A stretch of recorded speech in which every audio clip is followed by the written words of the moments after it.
अब नागराज नागलोक में रहते थे और वहीं से नागलोक को चलाते थे, क्योंकि उनके पास ही ये जिम्मेदारी थी। वो जादुई मणि थी। पर नागराज के अलावा उस नागलोक पर एक इच्छाधारी नागिन भी रहती थी।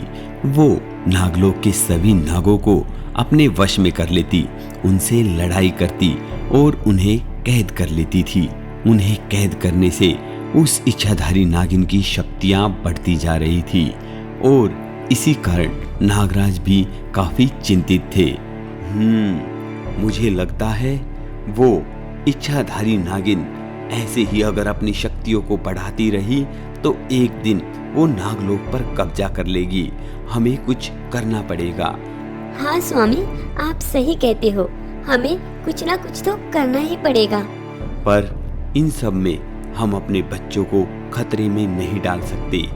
बेटा, तुम धरती लोक पर जाओ, वहां पर काफी अच्छे इंसान रहते हैं और ये नागमणि भी तुम साथ में ले जाओ, ताकि हमें अगर कुछ हो जाए तो तुम अपनी जिम्मेदारियों को अच्छे से समझ सको।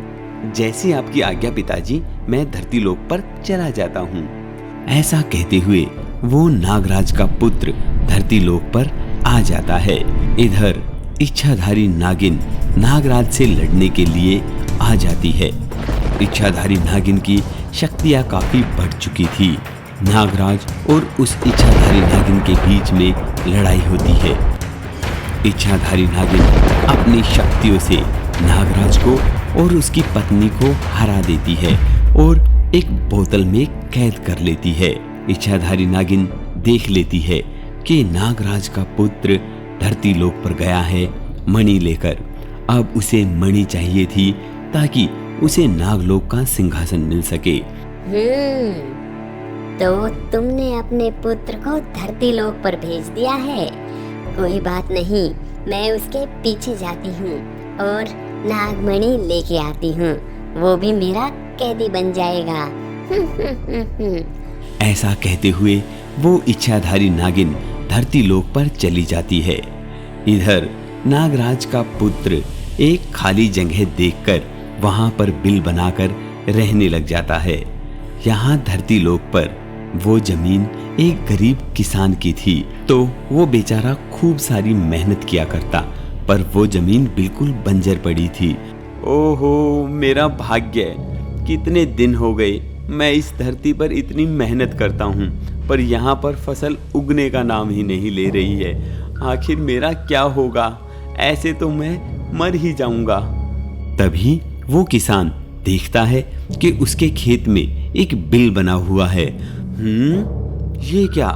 ये तो मैंने पहली बार देखा है। मेरे खेत में नागराज का बिल।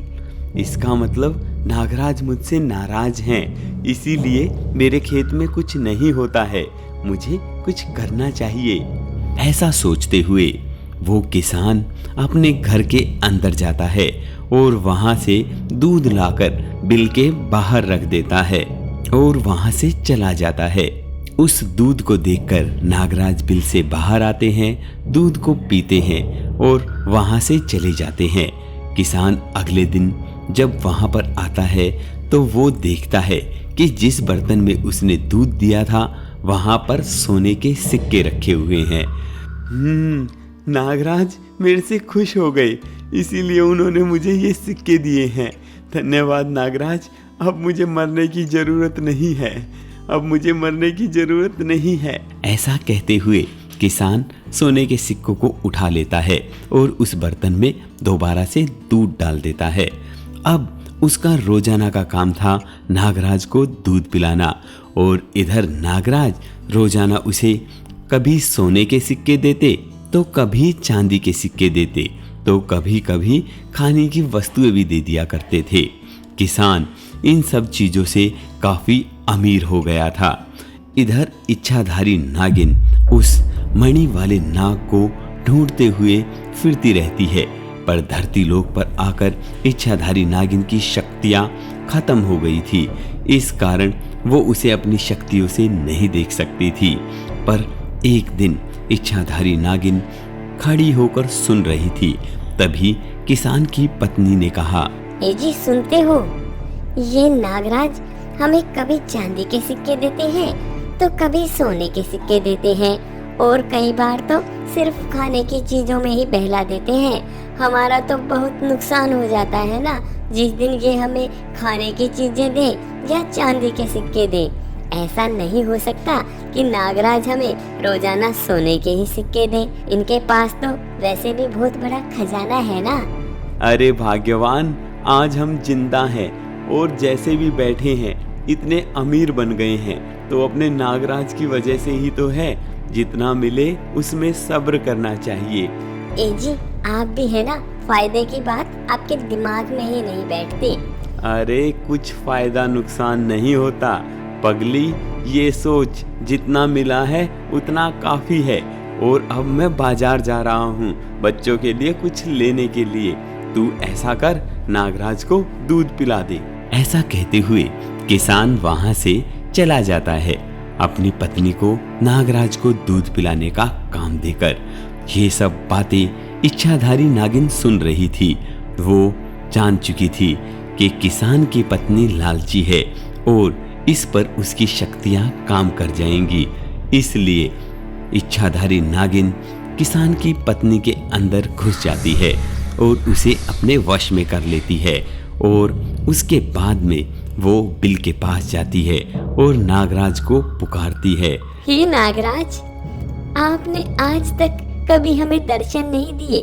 आपने हमें इतना अमीर बना दिया है तो आप हमें दर्शन दें। ऐसा कहते हुए वो नागिन पत्नी के रूप में बिल के बाहर खड़ी थी, कुल्हाड़ी लेकर। अब नागराज जैसे ही बिल से बाहर आए तो किसान की पत्नी ने कुल्हाड़ी से उन्हें मारने की कोशिश की ताकि उन्हें मारकर सारे खजाने पर वो कब्जा कर सके। पर ऐसा हुआ नहीं क्योंकि नागराज के पास मणि और उसकी शक्ति थी। इसलिए नागराज उसकी पत्नी से नहीं मर पाए। उल्टा नागराज ने गुस्से में आकर किसान की पत्नी को धूप मार दिया और किसान की पत्नी वहीं पर ढेर हो गई। और वो इच्छाधारी नागिन उसके अंदर से निकलकर वहां से भाग गई क्योंकि उसकी शक्तियां इतनी नहीं थी कि वो नागराज से लड़ सके। इधर जब किसान वापस बाजार से आया तो उसने देखा कि उसकी पत्नी मरी पड़ी है। हे नागराज, तुमने ये क्या कर दिया? मैंने तो अपनी पत्नी को दूध पिलाने के लिए बोला था और तुमने इसे डंकी मार दिया। तुमने तो मेरा संसार उजाड़ दिया। किसान, तुम्हारी पत्नी बहुत लालची थी। वो कुल्हाड़ी लेकर मुझे मारने आई थी। वो सोच रही थी कि मेरे पास कोई खजाना है और वो उस खजाने पर कब्जा कर लेगी। इसलिए मैंने उसे नहीं मारा बल्कि उसके लालच ने उसे मारा है। हे नागराज, ऐसा मत कहो। चाहे अपना दिया सब कुछ ले लो पर मुझे मेरी पत्नी वापस कर दो। मैंने तो तुम्हारी इतनी सेवा की है ना। हाँ किसान, तुम ठीक कहते हो। तुमने मेरी बहुत सेवा की है, इसीलिए मैं तुम्हारी पत्नी को वापस जिंदा कर दूंगा। पर अपनी पत्नी को समझाओ कि लालच बुरी बला है। ऐसा कहते हुए नागराज किसान की पत्नी को जिंदा कर देता है और वहां से चला जाता है।